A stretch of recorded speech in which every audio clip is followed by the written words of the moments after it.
Baik, langsung memasuki inti. Mari kita dengarkan tausiah dan motivasi dari Kiai Haji Ahmad Izzuddin dan Bapak Erik Hadi Saputra. Sederhana dan bersahaja. Itulah kesan pertama ketika bertemu sosok yang satu ini. Pria kelahiran Magelang yang menyelesaikan studi Al-Azhar Kairo Mesir dan sebagai kepala SMK Syubhanul Waton Magelang ini akan selalu maksimal dalam memberikan dedikasinya di dunia dakwah dan pendidikan. Kita sambut Kiai Haji Ahmad Izzuddin.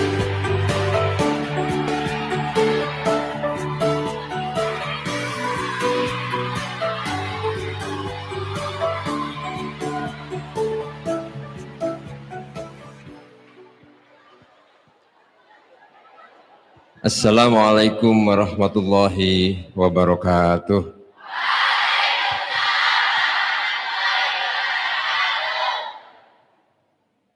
Sahabat MQ dimanapun kalian berada, dan tentunya santri-santri di pesantren APIASI semuanya yang berbahagia.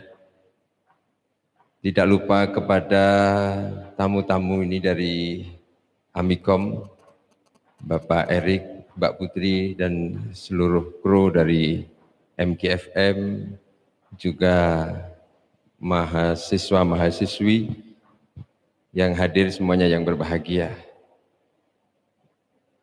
Penuh berkah hari ini, di bulan yang suci, kita bersama-sama dapat bertemu di tempat ini dalam satu kegiatan yang sangat luar biasa. Program dari MKFM bersama dengan Universitas Amikom yang mengadakan School Zone yang kesempatan hari ini di bulan penuh berkah ini, tentunya mari bersama-sama kita berharap semoga puasa kita diterima oleh Allah Subhanahu wa taala. Amin Allahumma. Nabi bersabda bahwa ketika datang bulan Ramadan, pintu surga dibuka, pintu neraka ditutup, dan setan-setan dibelenggu oleh Allah Subhanahu wa taala. Idza jaa Ramadhanu futihat abwabul jannah wa ghuliqat abwabun nar wa suffidatis syayatin. Tetapi kita semua tahu, walaupun di bulan suci setan-setan sudah dibelenggu, masih saja ada hal-hal yang menjadi kemungkaran. Masih saja kita lihat kemaksiatan yang mungkin dilakukan oleh kita-kita sendiri.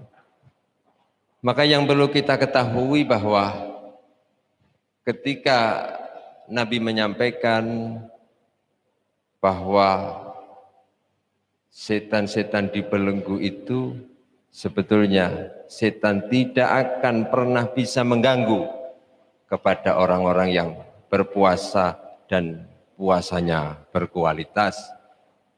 Ketika puasanya kita baik, maka setan tidak akan pernah bisa menggoda kita. Oleh karena itu sahabat MQ yang berbahagia, ketika di bulan puasa kita melakukan kemaksiatan, maka sadarlah bahwa ada kemungkinan kita termasuk orang yang sudah standar tinggi. Kalau ada orang yang berpuasa berbohong, maka sadarlah bahwa kalian adalah pembohong besar. Karena apa? Setan bisa mengganggu, ini kan sudah orang yang luar biasa. Karena kalau pembohong biasa-biasa pasti sudah tidak akan diganggu oleh setan. Kalau kita melakukan kejahatan umpamanya, kita berbuat zalim, menyakiti orang lain, maka sadarlah memang Anda adalah orang yang sering berbuat zalim yang sudah luar biasa. Oleh karena itu, kesempatan Ramadan yang penuh berkah ini, mari bersama-sama kita tingkatkan kualitas puasa kita, karena dalam berpuasa ada tahapan-tahapan. Ada puasanya orang-orang yang sudah khusus, ada puasanya orang-orang menengah, dan tentunya ada puasanya orang-orang yang biasa-biasa saja. Ini sudah pernah disampaikan oleh Nabi, kam min shaimin laisa min siyamihi illal ju' wal atos. Banyak orang berpuasa, tapi ketika dia melakukan puasa, dia hanya mendapatkan lapar dan dahaga. Tidak mendapatkan nilai lebih, kecuali hanya merasakan lapar dan dahaga. Maksudnya apa? Nabi mengatakan seperti itu, banyak sekali orang yang berpuasa tidak makan mulai pagi sampai sore, tidak minum, tapi dia tidak mendapatkan pahala lebih. Dia hanya merasakan lapar dan dahaga karena ketika melakukan puasa tidak ada hal-hal positif yang dia lakukan. Oleh karena itu, sahabat MQ dimanapun kalian berada, hari ini kita bersama untuk menambah semangat dan tentunya meningkatkan kualitas puasa kita, supaya ketika kita melakukan puasa tidak hanya lapar dan dahaga yang kita dapatkan, tetapi seperti yang dijanjikan oleh Allah, bahwa orang yang melakukan puasa Ramadan maka akan dimaafkan dosa-dosanya oleh Allah Subhanahu wa taala. Amin Allahumma. Maka ketika kita melihat di bulan suci Ramadan, di banyak tempat, di toko-toko, pertokoan-pertokoan, di mal-mal, kita lihat di sana ada diskon, ada penawaran beli satu dapat dua, beli satu dapat tiga, diskon 50% plus 20%, ada yang mungkin malah dikasih nggak bayar. Itu sebetulnya contoh. Allah pun juga begitu kepada kita. Kita sering disuguhkan penawaran-penawaran. Ketika bulan Ramadan tiba, mari orang yang mau berpuasa akan mendapatkan ini, mendapatkan itu. Nanti kalau sudah ditawari ini nggak mau, ditawari lagi nanti kita. 10 hari terakhir ada Lailatul Qadar.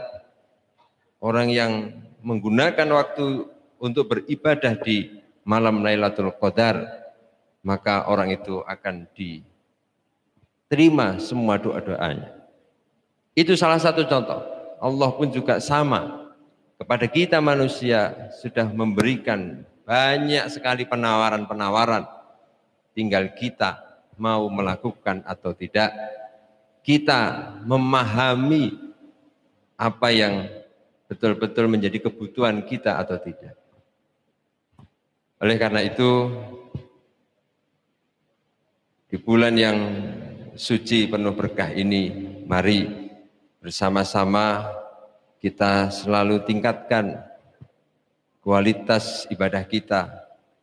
Ramadan yang tinggal beberapa hari, kalau dulu ceritanya para sahabat, ketika Ramadan sudah mau habis, sudah mendekati bulan Idul Fitri, mereka semua menangis karena kehilangan tamu agung yang namanya bulan Ramadan. Tapi kita, kadang kita malah semakin habis Ramadan, semakin bergembira. Kita akan menghadapi hari raya. Karena apa? Kita tidak mengetahui apa rahasia dari bulan Ramadan itu. Oleh karena itu, masih ada waktu, masih 15 hari lebih bagi kita. Mari kita gunakan bulan yang penuh berkah ini untuk betul-betul bertakarub kepada Allah. Kita isi hari-hari yang penuh dengan pahala ini untuk melakukan ibadah, untuk memohon kepada Allah, dan jangan lupakan bahwa sebaik-baiknya ibadah yang kita lakukan di bulan Ramadan, kecuali puasa, sholat, itu sudah menjadi kewajiban kita, yaitu membaca Al-Quran. Membaca Al-Quran, mentadabbur, memahami, menghayati isi Al-Quran di bulan yang penuh berkah ini sangat-sangat bermanfaat bagi diri kita. Akhirnya kita diberi hati yang bersih, hati yang suci. Maka ketika sudah hatinya bersih, hatinya suci, ada manajemen kolbu, ini tambah luar biasa ini. Nanti bersama-sama kita akan mendapatkan motivasi dari sahabat yang luar biasa ini, Bapak Erik, dan tentunya ini akan menambah semangat kita dalam terus belajar, semangat kita dalam terus meningkatkan kualitas ibadah, karena kalian-kalian yang ada di sini, santri-santri dan juga pendengar atau sahabat MK semuanya, dimanapun kalian berada, hari ini dan hari yang akan datang, tantangan kita semakin berat, dan tentunya dengan hati yang bersih, hati yang suci, insya Allah kita akan bisa menghadapi semua tantangan-tantangan yang ada. Itu yang bisa saya sampaikan. Sekali lagi kita mengucapkan terima kasih dari keluarga besar pesantren API Asri, keluarga besar SMK Subhanul Waton, atas hadirnya MK FM di pesantren kita, dan kegiatan yang luar biasa ini, semoga ini bisa membawa keberkahan bagi kita semuanya. Amin Allahumma amin. Terima kasih. Wassalamualaikum warahmatullahi wabarakatuh.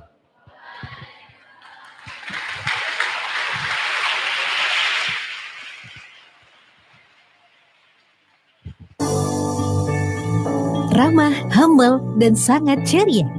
Itulah kesan pertama ketika bertemu sosok yang satu ini. Pria kelahiran Sibolga, dan kita sambut Erik Hadi Saputra.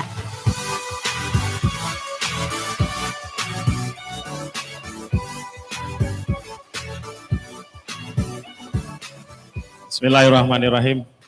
Assalamualaikum warahmatullahi wabarakatuh.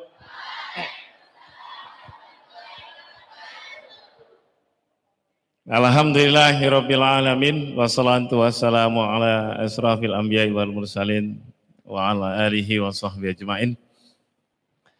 Yang sama-sama kita muliakan guru kita Kiai Haji Ahmad Izzuddin, yang alhamdulillah pada sore hari ini bisa bersama-sama kita di tengah waktu beliau yang sangat sibuk. Tepuk tangan dulu buat guru kita. Teman-teman dari University Malaysia Pahang, boleh berdiri? Boleh menghadap sana? Sudah kenalin tadi?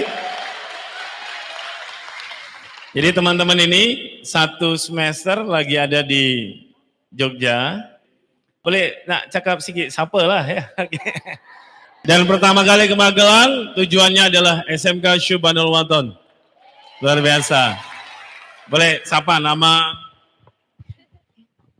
Assalamualaikum warahmatullahi wabarakatuh. Hai, nama saya Zaris Awanda. Boleh panggil Amanda. Namanya Kak Amanda. Ini nggak usah ikut-ikutan ya, biasanya. Silakan, yang lain. Assalamualaikum, nama saya Najah Adibah binti Mansur. Panggilannya? Panggil Najah. Najah. Oke, lagi. Oke, Assalamualaikum warahmatullahi wabarakatuh. Oke, nama Nur Atika. Oke, boleh panggil Kak Tika. Adik-adik kenal Atika ya? Atika. Boleh lagi. Silakan. Assalamualaikum warahmatullahi wabarakatuh, adik-adik.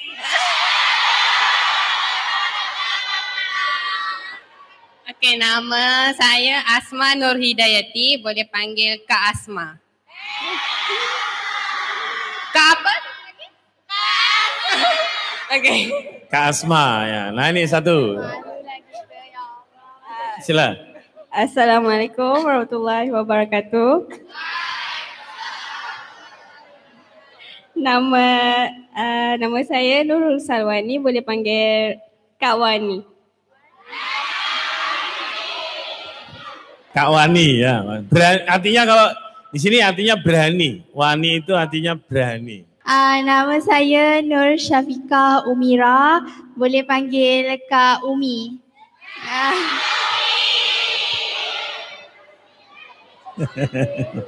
Baik, Kak Umi ya. Oke, nah satu lagi.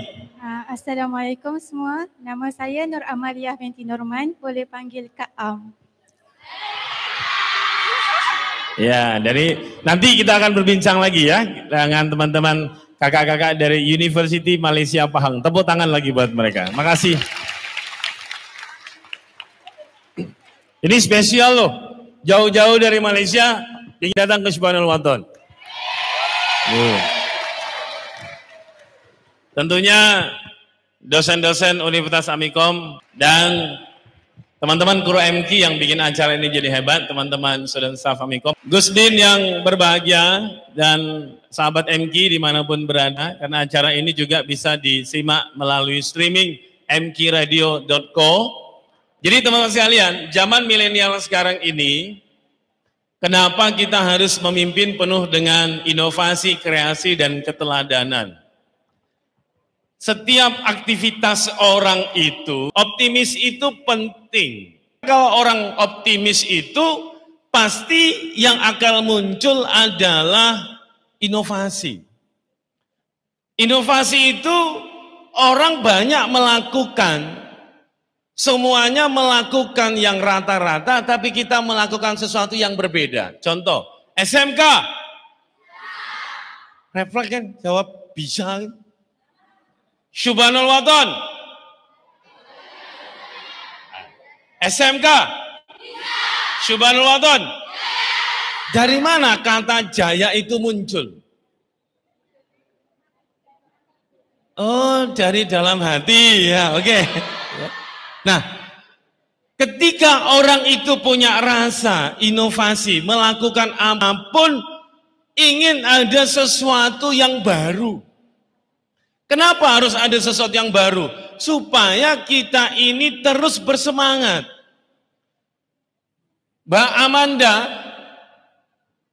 Mbak Najah, Mbak Atika, Mbak Asma, Mbak Wani, Mbak Umi, Mbak Am, bertujuh sampai di Jogja kaget.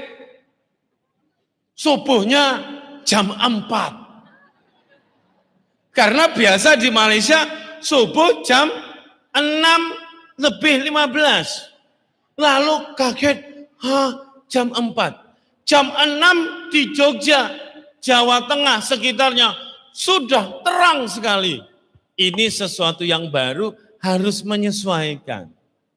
Ketika kita ini pandai menyesuaikan, apa yang bisa kita dapatkan? Akhirnya kita memiliki satu, yaitu kecerdasan emosional. Ramadan ini kan kita cerdas secara emosional.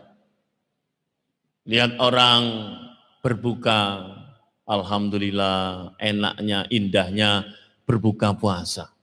Di jalan lihat orang meminta-minta peka, Masya Allah, ada rasa ingin membantu. Lihat temannya sibuk, ingin bantu. Ini namanya kepekaan. Kita harus paham ini. Kalau orang itu cerdas secara emosional, apalagi mohon maaf nih, sahabat MK yang sedang mencari jati diri dan cinta. Nah, ini yang wajah-wajah horor ini. Ya. Kalau ini pesan ya, sahabat MK yang laki-laki, terutama apalagi yang kru MK belum menikah ini, harus bisa dipahami. Apa cerdasnya kita sebagai laki-laki? Salah satu sifat wanita itu adalah pingin dimengerti tanpa harus memberitahu. Iya kan? Contoh. Ada film Battle of Surabaya main di bioskop. Terus Mbak Kiki nunjukin sama calonnya. Apik ya Mas. Terus calonnya bilang, oh Dek, apik. Tunggu-tunggu, nggak ada respon lagi. Terus Mbak Kiki yang ngomong, terus piye? Terus laki-lakinya yang ngomong, lah piye? Tapi nggak beliin tiketnya itu. Ngajak makan, tahu makanan yang hot plate, yang dibakar sama tempatnya itu. Itu kan aromanya kan nikmat sekali ya. Adik bayangin aja lah ya, bayangin aja. Begitu kecium aroma itu, kasih kode. Wah, harumnya. Terus dia juga ngomong, harum. Tapi nggak ngajak mampir gitu. Ini kan namanya tidak cerdas. Maka orang cerdas itu kode aja. Istri saya itu kalau sudah ngelirik mie ayam, ada mie ayam, dia bilang gitu. Langsung saya cerdas. Makan sini apa bungkus? Istri saya bilangnya, enggak. Makan sini apa bungkus? Enggak. Makan sini apa bungkus? Makan sini. Langsung pengen makan sini. Ternyata harus 3 kali nawari. Cerdas. Suatu ketika air panas, tekanan air panas power heater untuk mandi itu tekanannya berkurang. Istrinya saya itu minta, Mas, tolong naik ke atas, suruh ke atap. Mas manjat, pojokan situ itu ada keran, nah itu geser ke kiri. Saya naik. Saya lihat, ini kalau jalan ke situ tidak ada pegangan. Tengahnya, ambruk, payah ini. Sebelah kanan tidak ada pegangan juga. Dan satu lagi. Lalu saya bilang sama istri saya, Dek, ini terlalu jauh kalau ke sana itu jauh banget kalau gesernya juga. Apa jawaban dia? Mas, itu tinggal jalan ke sana, geser gitu aja nggak bisa. Jadi laki-laki bisanya apa toh? Ini. Apa jawaban saya? Dia udah nada kayak gitu. Jadi laki-laki gitu aja nggak bisa. Bisanya apa sih? Dan saya jawab, aku bisanya mencintaimu. Itu langsung itu. Ya udah, turun aja Mas. Nanti biar tukang aja yang ngurus. Di situ saya harus cerdas. Coba, gitu aja nggak bisa. Bisanya apa sih Mas? Coba kalau saya nggak cerdas, kalau nggak percaya sini, naik, coba aja, bisa nggak? Apa yang terjadi? Maka tidak ada yang namanya mawaddah dalam keluarga. Tidak ada ya warohmah. Kalau enggak mawaddah, enggak warohmah, enggak sakinah. Iya kan? Maka harus memahami. Nah inilah kita harus memunculkan sesuatu yang baru. Yang kedua, generasi kids zaman now itu harus selalu berkreasi. Apa tujuan kita harus selalu berkreasi? Different is not always better. Berbeda itu nggak selalu baik, tapi yang terbaik itu pasti berbeda. Jadi kalau kita melakukan sesuatu yang standar, orang pun melakukan hal yang sama. Bangun pagi, sholat, mandi, sarapan, kalau pas tidak puasa kan, kuliah, pulang, tiap hari kayak gitu. Lalu bedanya apa? Yang membedakan kita dengan yang lain? Bedanya kita apa? Kita sebagai santri. Beda kan? Ini namanya kreasi.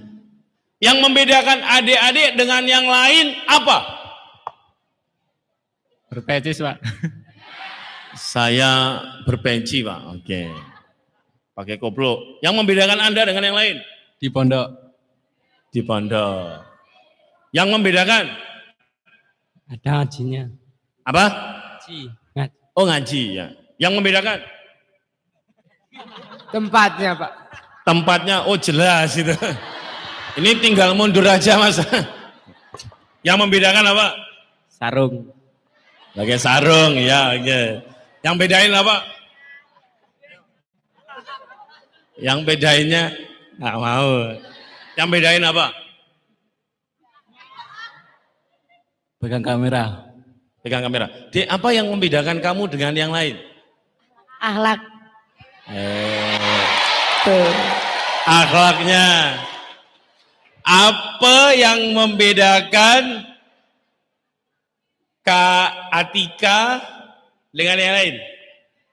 Orang Malaysia. Adik-adik sebut yang kencang.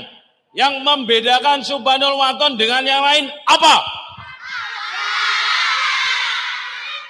Akhlaknya. Tirakatnya.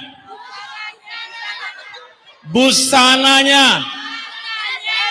Oh, yang membedakan berikutnya adalah rindunya. Oh, jangan pernah rindu, itu berat. Adik nggak akan kuat. Kenal pemain bulu tangkis legenda Indonesia namanya Rudi Hartono. Kenal ya? Itu Rudi Hartono itu legenda bulu tangkis Indonesia. Pada pertandingan All England, saya lupa itu All England yang ke-7 atau yang ke-8 bagi Rudi, saya lupa. Tapi pada waktu itu Rudi melawan pemain Inggris namanya Stur Johnson. Posisinya set 1 dimenangkan Stur Johnson 15-7. Sekarang set kedua. Posisinya Stur Johnson 14, Rudi 0. Satu lagi bola Rudi out, kalah. Tapi apa yang dikatakan Rudi pada dirinya? Aku mau satu angka. Begitu permainan, Stur Johnson melakukan kesalahan. Akhirnya servis berbalik ke Rudi. Posisi 0-14. Apa yang terjadi Rudi salah? Stur Johnson akan memenangi pertandingan kalau set servisnya ke Stur Johnson. 0-14, satu aja Stur Johnson menang. Rudi kalah, tamat. Tapi Rudi satu angka. Begitu main 1-14. Satu angka lagi, 2-14. Satu angka lagi, 3-14. Satu angka lagi, 4-14. Satu angka lagi, 5-14. 5-14. Sampai akhirnya posisi 14-14. Karena sama, akhirnya tambah 3 poin dan pertandingan set kedua dimenangkan Rudi Hartono 17-15. Tepuk tangan dulu dong. Tambah 1 set, set yang ketiga. Set yang ketiga dimenangkan Rudi 15-0. Kebalik motivasinya. Setelah itu, orang kan pada gumun. Gila Rudi. Dahsyat. Udah mau kalah balik kok jadi menang itu loh. Didatangi oleh banyak pemain Malaysia, waktu itu namanya Datuk Punch Gunalan ngomong. Kalau melawan Rudi, angka belum 15, belum menang. Jangan senang. Kalau angka belum 15, belum menang kalau lawan Rudi. 14 masih boleh kalah. 15 baru boleh senang. Kata Punch Gunalan, tak boleh. Rudi, amazing. Begitu wartawan datang kepada Rudi, ditanyalah, Rud, apa yang terjadi padamu? Kenapa kok tadi dari posisi 0-14 jadi menang di sampai set ketiga. Apa kata Rudi? Aku nggak enak. Nggak enak sama siapa? Sama pelatihku. Loh kenapa pelatihnya? Ternyata pelatihnya Rudi itu cemas-cemas lihat angka tadi yang Rudi mau kalah sampai duduk dekepan. Sampai grogi gitu loh Mas. Jadi waktu main itu Rudi lihat wajah gurunya tadi itu, pelatihnya tadi itu yang duduk cemas tadi. Lalu dia merasa gak enak kalau sampai mengecewakan. Gara-gara lihat wajah gurunya tadi itu, akhirnya Rudi bersemangat, mainnya jadi gila-gilaan. Makanya Anda itu kalau lagi malas, Anda coba lihat wajah Pak Riko itu. Anda kalau lagi malas, Anda lihat wajah Gustin. Oh, enggak berani lihat Pak. Oh ya udah. Anda kalau lagi malas, lihat wajah Bu Eko. Atau lihat wajah Pak Agung, kacur Anda yang multimedia itu. Betapa inginnya Anda berhasil. Kalau Anda lagi malas, lihat foto orang tua Anda itu. Lihat foto adik Anda itu. Supaya apa? Supaya Anda itu tidak malas. Begitu Anda malas, langsung tengok brosur Amikom itu. Ini bikin saya bersemangat ini. Jadi kalau Mbak Ami, Direktur MK itu lagi butuh motivasi, gak bersemangat, lihat wajahnya Pak Melvin itu. Itu nanti memunculkan yang namanya kegairahan yang positif. Jadi dengan menunjukkan contoh tadi, akhirnya apa? Inilah keteladanan. Gak usah banyak ngomong, tapi banyak memberi bukti, banyak memberikan hasil. Orang lain tidak akan banyak komentar tentang Anda, diam tapi hasilnya luar biasa.